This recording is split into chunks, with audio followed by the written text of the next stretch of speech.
Billy Bob. Chapitre 9. OC, fresh off the presses. The newest chapter. Chapitre 9. First Wing Diplomat. Thomas was sitting in stunned silence. So was the rest of the Exploratory Alliance Council. They were sitting around the table having watched the video that had been sent to them by the American ambassador Jerry. He looked around at the other diplomats as they began to recover from their amazement at different speeds. Then he looked back to the intern who had got the video working on their presentation screen. They insist on calling us what again? After some fiddling with the translator, I was able to determine their desire to call us space eagles. Eagles are large predatory birds from their home planet. Apparently we possess a striking resemblance to them. And not only that, but one species is their clan symbol. He typed away on his console to bring up one of the images from the video again. There indeed was a symbol that looked something like a libertonian, but without arms.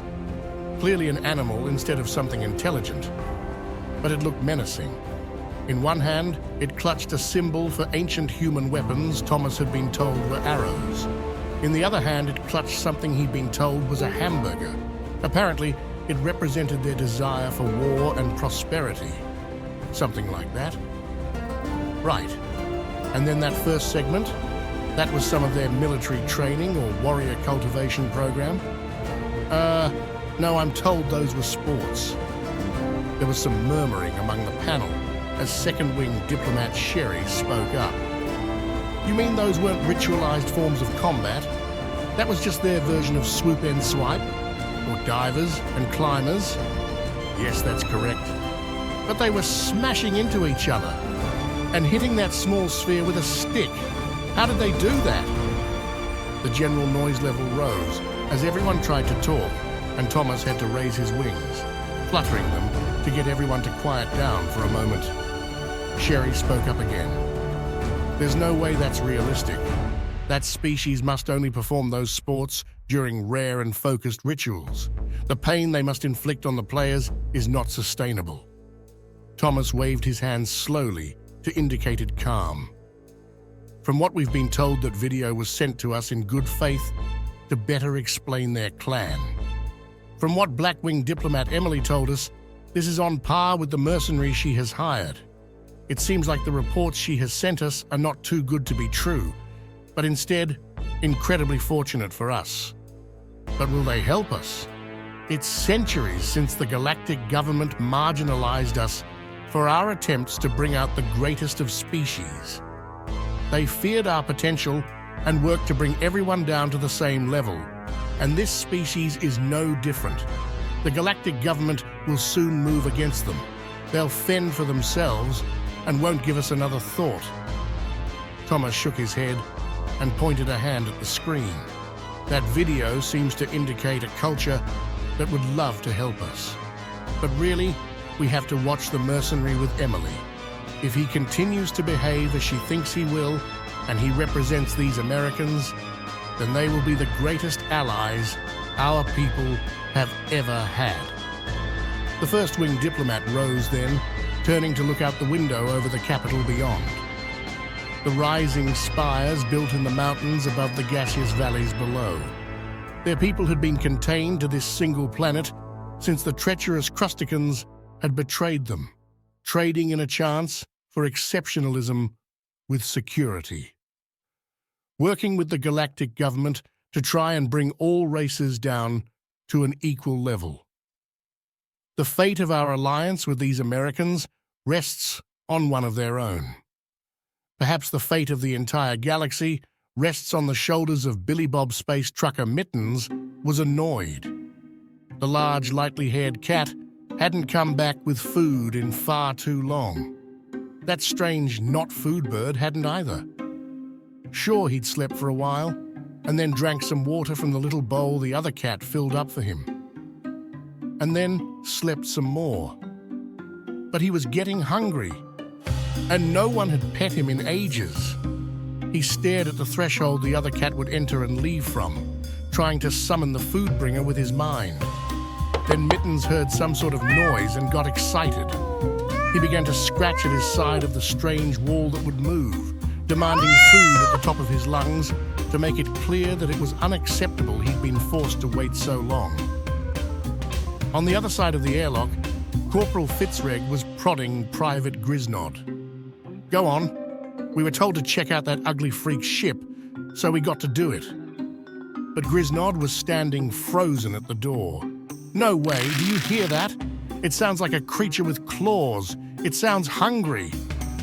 They paused as they listened to that ominous howling.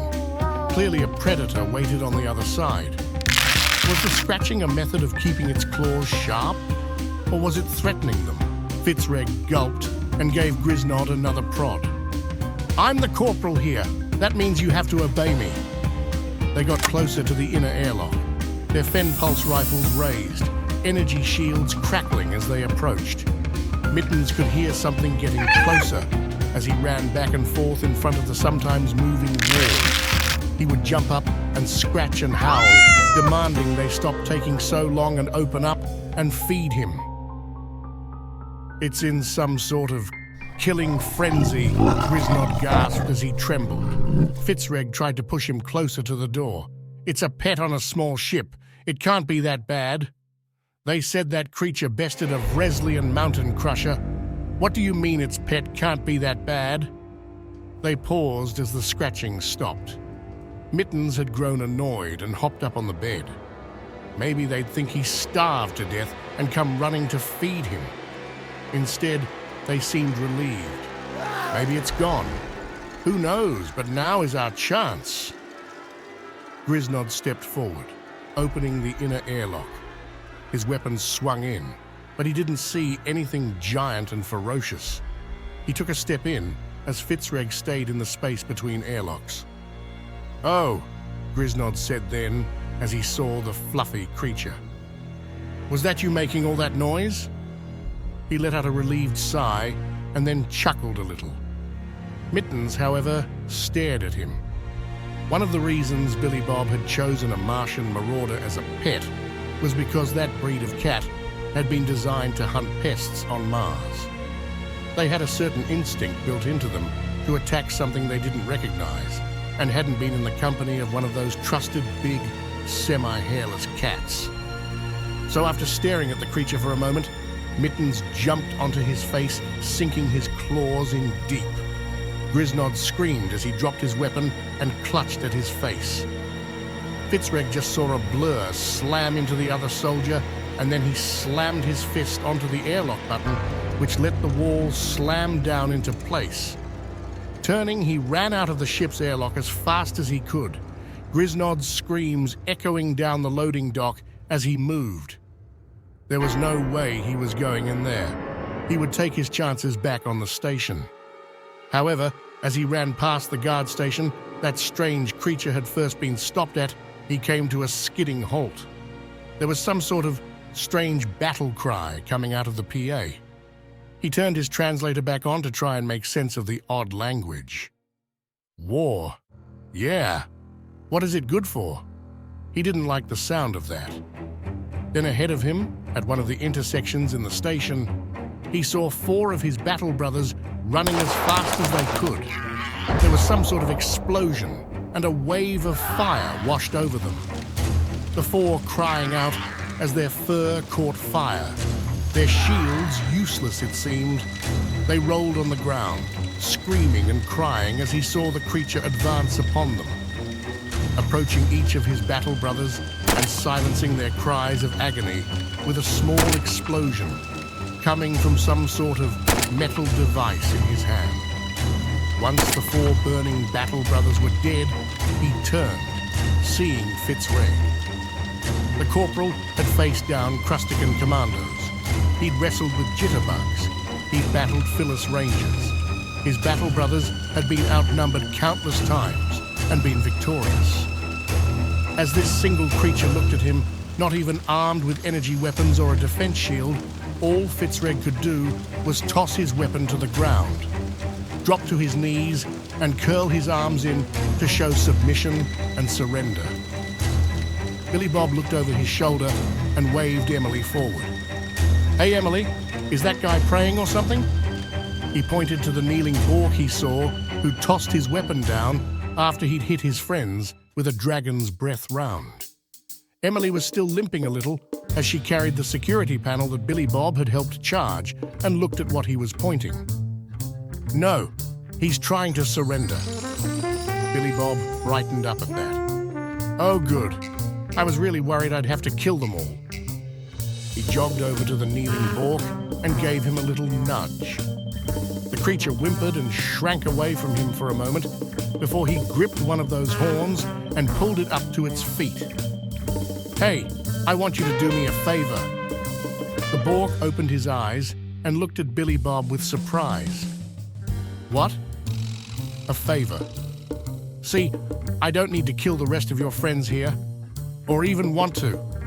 I just want to kill that fucking space clown." The Bork blinked again. "The what? That creepy gasbag boss of yours?" "Oh, the creepy space clown." Billy Bob waved a hand. "Don't bother trying, I've got my translator set to that. So, I've been working my way around to the central area, and I know there is a fair amount of your friends guarding the door. So, come with me and explain to them if they just leave the clown to me, I won't bother." "But the creed forbids it. Telling them, or them leaving him. It forbids them from leaving him. What about you? You surrendered, didn't you?" "I am ashamed to my people now." "Ah, well, a little shame doesn't hurt that much. Now, come on." Billy Bob pulled the Bork along, making him walk with him towards the central chamber he'd seen earlier. As the song ended, he quickly scrolled through his implant once more. "One pill makes you larger, and one pill makes you small. This should freak them out," he figured. Soon he held his new Bork captive in front of him and glanced around the corner at the last blockade between him and that fucking space clown. There were 2 mechs and 10 regular Borks, but they'd been smart enough to form the stalls into cover. This would be harder. He gave the Bork a shove. "Go tell him."